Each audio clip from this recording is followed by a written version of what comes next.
저는 서울 한 병원에서 정신과 전문의로 일하고 있는 여자입니다. 정신과 전문의라고 하면 삐까뻔쩍하고 잘나고 멋진 삶을 살 것만 같은데 제 인생은 참 고달팠네요. 저는 20대 때 결혼을 기약했던 남자가 있었어요. 6년을 만났었고 결혼 이야기가 나와서 자연스럽게 양가 부모님께 인사도 드리고 상견례도 마치고 식도 올렸죠. 신혼여행도 갔다 오고 세상에서 제일 행복한 삶인 것처럼 하루하루가 참 좋았습니다. 제가 신랑의 주머니에서 립스틱을 찾기 전까지는요. 결혼한 지 3달도 안 되었을 때 남편이 술에 잔뜩 취해 새벽 4시쯤 들어온 일이 있었습니다. 전화도 안 받길래 저는 잠도 안 자고 남편을 기다렸어요. 거의 몸도 못 가누고 어디 길거리에서 토를 했는지 바지에는 토사물이 묻어있고 정말 화가 났습니다.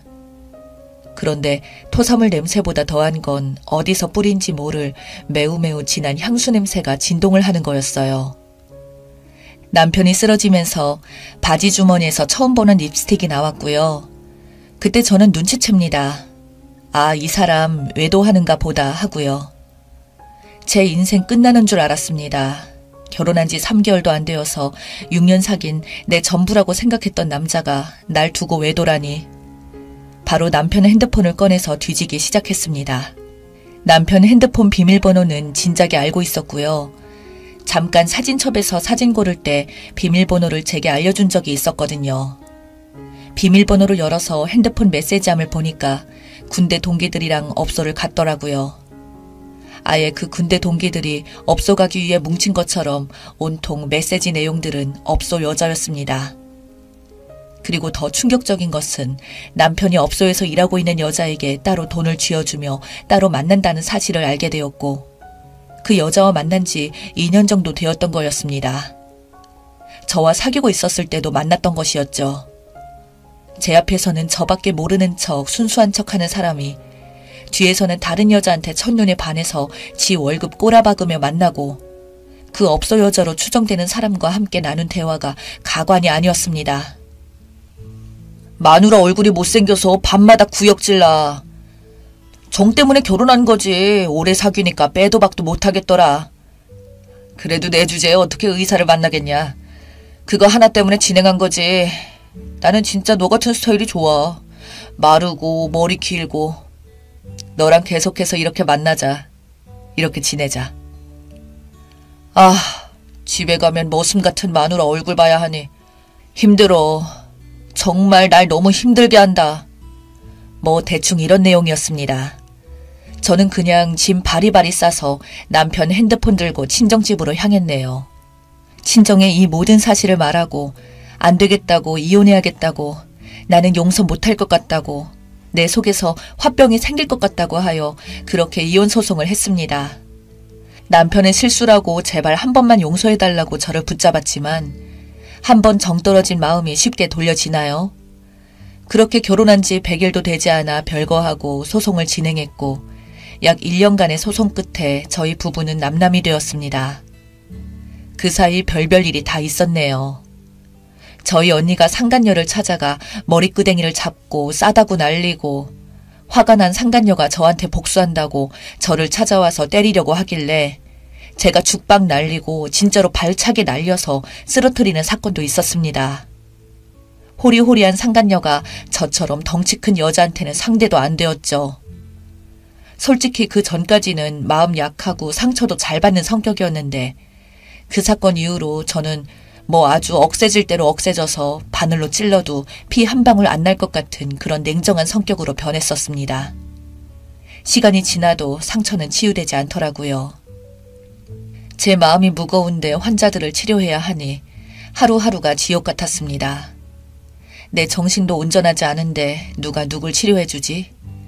내가 환자인데 하는 인지 부조화가 일어났고 저는 3년 정도 병원 일을 쉬고 상담치료와 내담자로서 정신과 치료를 받으며 푹 쉰 뒤 다시 병원으로 복귀했습니다.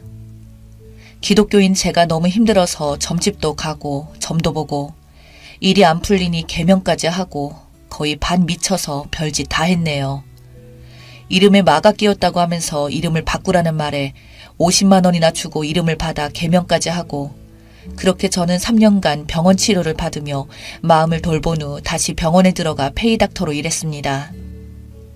처음에 시간이 지나도 똑같이 힘들고 아프길래 평생 이렇게 살아야 하나 싶었는데 5년, 10년이 흐르고 다양한 사람들을 만나며 취미생활도 하고 환자들의 이야기를 들으니 제 이야기는 아무것도 아닌 것처럼 어느 순간 느껴지더라고요. 인생이 고요하기만 하면 무슨 재미가 있나 이런 생각까지 들었습니다.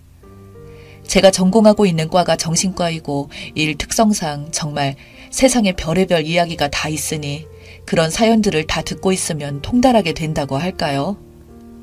남편도 용서하게 되고 제 마음을 갈기갈기 찢어놓았던 상간녀도 시간이 흐르니 그냥 아무 감정도 안 들고 오히려 그냥 다 잘 살았으면 좋겠다 이런 생각이 들었습니다. 하지만 한 번의 결혼 실패 후 저는 그 이후로 그냥 일과 결혼을 했다 생각하고 그냥 일, 집만 반복했네요. 지금이 40대 후반이니까 거의 20년이 시간이 흐른 것이죠.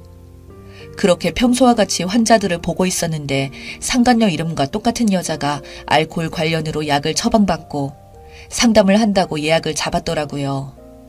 상간녀 이름과 똑같으니 살짝 소름 돋았습니다. 그렇게 저는 그 여자가 쓴 간단한 증세와 검사지를 살피고 환자를 맞을 준비를 했습니다.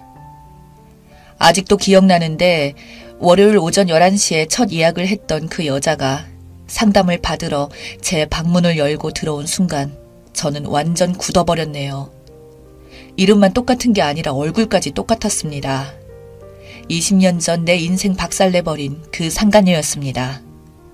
그 사이에 얼굴을 얼마나 많이 건드렸는지 코도 많이 망가져 있고 눈에는 너무나 선명하게 쌍꺼풀 수술 자국과 얼굴에 보톡스를 너무 많이 맞아서 나이에 맞지 않게 거의 얼굴살이 흘러내릴 정도더라고요. 그래도 예전 얼굴이 남아있어서 저는 바로 상간녀임을 알아챘습니다. 하지만 상간녀는 저를 못 알아보더라고요. 알코올 중독과 당뇨 증상 때문에 이미 이가 누렇게 변했고 잇몸이 거의 주저앉은 상태였습니다. 그리고 이전 병원에서 진단받은 알코올성 치매 증상 때문에 저를 못 알아보는 건 뭐 당연했지요. 상간녀는 심하게 아주 심각하게 망가져 있는 상태였습니다. 우울증과 공황장애 증상까지 있는 상태였고요. 만감이 교차하더라고요. 처음에는 상간녀가 어떤 말도 하기를 싫어하고 그냥 약만 지어달라고 하길래 그렇게 약만 지어주고 보냈습니다. 계속 이 환자를 받아야 하나 말아야 하나 망설여졌죠. 그렇게 고민을 하고 있을 때 상간녀와 일주일에 한 번씩 상담을 하게 되고 그 사이 나름 환자와 의사와의 신뢰관계가 생겼는지 그동안의 삶에 대해 하나씩 꺼내주더라고요. 엄마가 어릴 때부터 학대해서 중학교 때 집을 나와 몸쓰는 일을 했다. 몇몇 손님들 중엔 날 좋아하는 손님들이 있었고 그 손님들한테 사랑을 받을 때마다 내 존재 가치를 느끼고 살아있는 기분을 느꼈다. 대부분 유부남이었고 정말 해서는 안 되지만 유부남인 걸 알면서도 계속 만나며 그냥 질투심 때문에 여러 가정을 내가 망쳤다. 일부 남자들 주머니에 립스틱, 파우더, 가게 명이 적힌 라이터 등등을 넣어놨고 정말 별의별 일이 다 있었다. 20대 초중반까지는 큰돈도 만지며 모든 남자가 내 손아귀에 있는 것 마냥 살았는데 30대가 되니까 누구 하나 날 찾는 사람도 없고 가게 레벨이 계속 내려가다 보니 어느새 술이 없으면 잠에 못 드는 지경까지 왔다.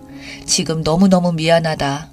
나 때문에 가정 파탄나고 이혼하고 상처받은 사람들 때문에 내가 이 지경까지 온 것 같다고 하며 펑펑 울더라고요. 저도 참 이상한 게 화가 나는 게 아니라 그 이야기를 들으니까 덩달아 눈물이 나오려고 하더라고요.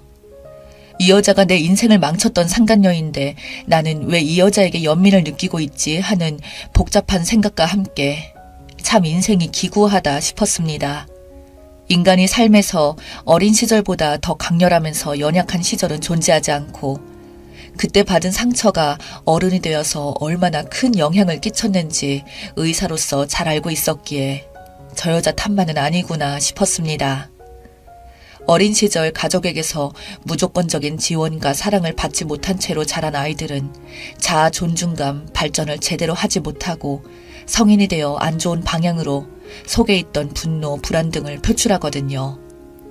상간녀는 그걸 남의 가정을 깨트리면서 본인의 공허함과 분노 그리고 애정 결핍을 충족시킨 것 같았습니다. 펑펑 울며 본인 이야기를 들어줘서 고맙다고, 선생님 때문에 그래도 조금씩 버틴 것 같다고 말하며 제 손을 꽉 붙잡는 상간녀를 보며 저는 아무 말도 할 수 없었습니다. 그냥 이렇게 말했습니다. 잘못한 걸 인지하는 것부터 시작이라고. 당신 때문에 상처받은 사람들의 상처를 당신이 감히 헤아릴 순 없지만 평생 사죄하고 속죄하며 절대 삶의 끈을 놓지 않고 최선을 다해 사는 것이 유일한 방법이라고 말했습니다.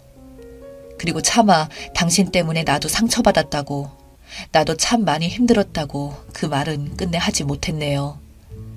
세월이 많이 흐르고 저도 나이를 먹어서 그런지 참 많이 약해졌나 봅니다. 정신 못 차리고 이 남자 저 남자 만나며 아직도 그 짓거리를 하고 있었다면 저는 온갖 방법을 동원해서 복수를 했겠죠. 그런데 본인이 잘못을 깨우치고 고통에 몸부림치다가 회피하는 방법으로 술을 선택해 몸이 망가진 그녀를 보니 화도 무슨 말도 할 수 없었습니다. 당뇨에 각종 알코올 합병증에 이어 다 상해서 제대로 발음도 안 되는 그녀를 보니 벌을 받긴 받았구나 싶더라고요. 저는 그냥 상간녀를 용서하기로 마음을 먹었습니다. 이미 수년 전 용서를 했다고 생각했지만 다시 한번 용서를 하려고 합니다.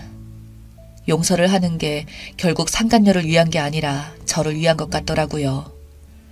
그래서 상간녀를 용서하고 환자에게 의사로서 해야 할 명분을 하려고 합니다. 그냥 상간녀가 알코올 중독에 빠져나와 평범한 삶을 살기를 기원하며 최선을 다해 치료해 주려고요. 여러분들이 바라는 머리 잡고 복수하는 그런 결말이 아니라서 죄송합니다. 하지만 어차피 살아가는 세상에 복수하고 악쓰고 분노해봤자 결국 그게 다 저의 가슴에 돌아오더라고요. 저는 용서하고 사랑하고 베풀며 그렇게 살려고 합니다. 너무나 기가 막히고 참 말도 안 되는 운명인 것 같아서 어디에 좀 털어놔야 제 마음이 편할 것 같아 이렇게 사연을 제보하게 되었습니다. 긴 글 읽어주셔서 정말 감사합니다.